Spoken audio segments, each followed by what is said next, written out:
आखिर मन में मरने का निश्चय करके उसने उपाय रचा।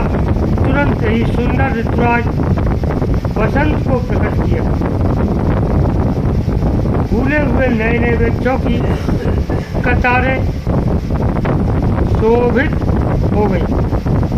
कहने का भाव ये कि जब न अधिक गर्मी न अधिक सर्दी होती है तो मौसम अच्छा माना जाता है, और मौसम अच्छा होने पर व्यक्ति कामातुर होता है। जब विशेष गर्मी हो कोई कामातुर नहीं होगा, विशेष सर्दी हो कोई कामातुर नहीं होगा। जब बसंत ऋतु का आगमन होता है तो वो कामातुर का समय होता है।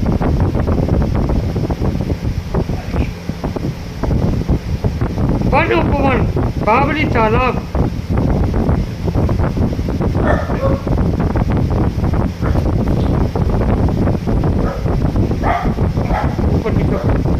वन उपवन पापिका तड़ागा परम सुभग सब दिशा विभाग जैसे जनु उमगत अनुरागा जय मुए मन मन से ये जागा। वन उपवन बावली तालाब और सब दिशाओं के विभाग परम सुंदर हो गए। जहाँ कहाँ मानो प्रेम उमड़ रहा है, जिसे देखकर मरे मनों में भी कामदेव जाग उठा। इसीलिए तो संतों ने कहा है कि मन को मृतकन जानिए मत करना विश्वास, साधु जब तक डरते जब तक पिंजर श्वास। इस मन पर कभी विश्वास मत कीजिए। ये मन बड़ा चंचल है, ये मुश्किल से बस में आता है।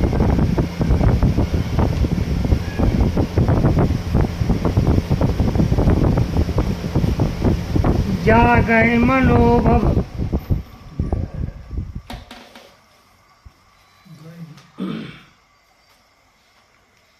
जा गए मनोभव मुए मन बन सुभगता न परे कहीं, शीतल सुगंध सुमंद मारुत मदन अनल सखा सही, विकसे सरिन बहु कंज गुंजत पुंज मंजुल मधुकरा, कलहंस पिक सुख सर सरव कर गान नाचय अप्सरा।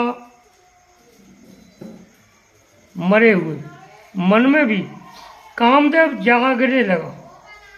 वन की सुंदरता कही नहीं जा सकती। काम रूपी अग्नि का सच्चा मित्र शीतल मंद सुगंधित पवन चलने लगा। सरोवरों में अनेकों कमल खिल गए, जिन पर सुंदर भौरे समूह गुंजार करने लगे। राजहंस, कोयल और तोते रसीली बोली बोलने लगे और अप्सराएं गा गा कर नाचने लगी। सकल कला कर कोटि विधि हारे हुसैन समेत, चलीन अचल समाधि शिव कोपे हृदय निकेत। सियावर रामचंद्र पद जय शरणम शंकर हरि ओम। जय जय सिया राम जय जय हनुमान हरि की जय। कामदेव अपनी सेना समेत करोड़ों प्रकार की सब कलाएं करके हार गया, पर शिव जी की अचल समाधि न डिगी।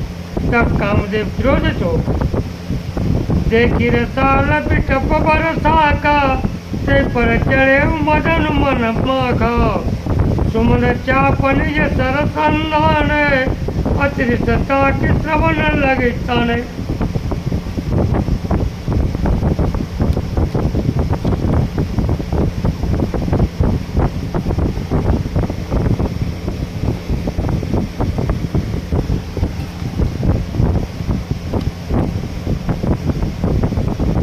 के वृक्ष की एक सुंदर डाली देख मन में क्रोध से भरा हुआ कामदेव उस पर चढ़ गया।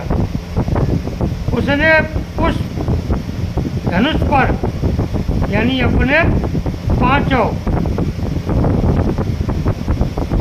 बाण चढ़ाए और सत्य क्रोध से लक्ष्य की ओर ताक कर उन्हें कान तक तान लिया। घाणे विषम विषिकौर लागे, छूटी समाधि शंभु तब जागे।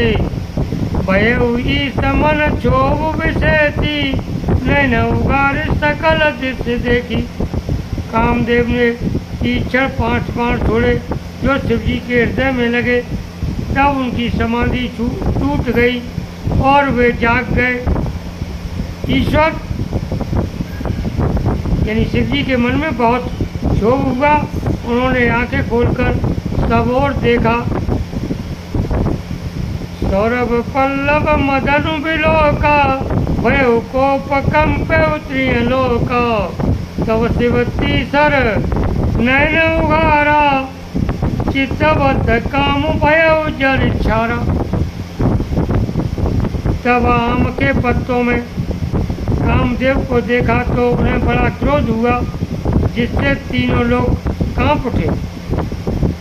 तब शिवजी ने तीसरा नेत्र खोला। उनके देखते ही कामदेव जलकर भस्म हो गया। हाहाकार भयउ जग भारी, डर पे सुर भय असुर सुखारी। समुझ काम सुख सोचै भोगी, भय अकंटक साधक जोगी।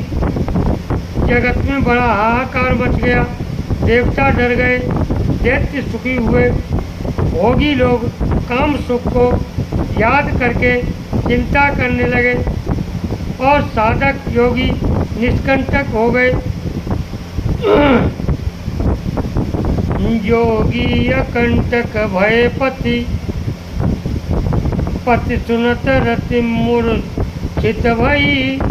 रोदति बदति बहुभांति करुणा, करति शंकर पै गई। अति प्रेम कर बिनती, विधि विधि जोर कर सन्मुख रही। प्रभु आशुतोष कृपाल, शिवय बलान रखिबो ले सही। योगी निष्कंटक हो गए। कामदेव की स्त्री रति अपने पति की यह दशा सुनते ही मूर्छित हो गई। रोती चिल्लाती और भांत भांत से करुणा करती हुई वह शिव जी के पास गई। अत्यंत प्रेम के साथ अनेकों प्रकार से विनती करके हाथ जोड़कर सामने खड़ी हो गई। शीघ्र प्रसन्न होने वाले कृपालु शिव जी अबला कहते हैं असहाय स्थिति को देखकर सुंदर वचन बोले। और सुंदर वचन श्रोता कोई होते हैं जिन वचनों के श्रवण करने से दूसरे को शांति मिले। वो वचन सुंदर होते हैं। जिन वचनों को सुनकर किसी के हृदय में खेद हो जाए वो वचन सुंदर नहीं माने जाते।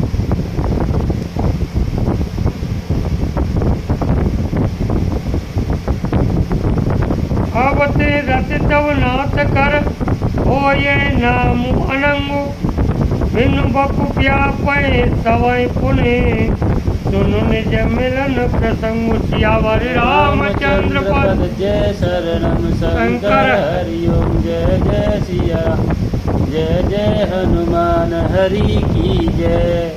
हे रति, अब से तेरे स्वामी का नाम अनंग होगा।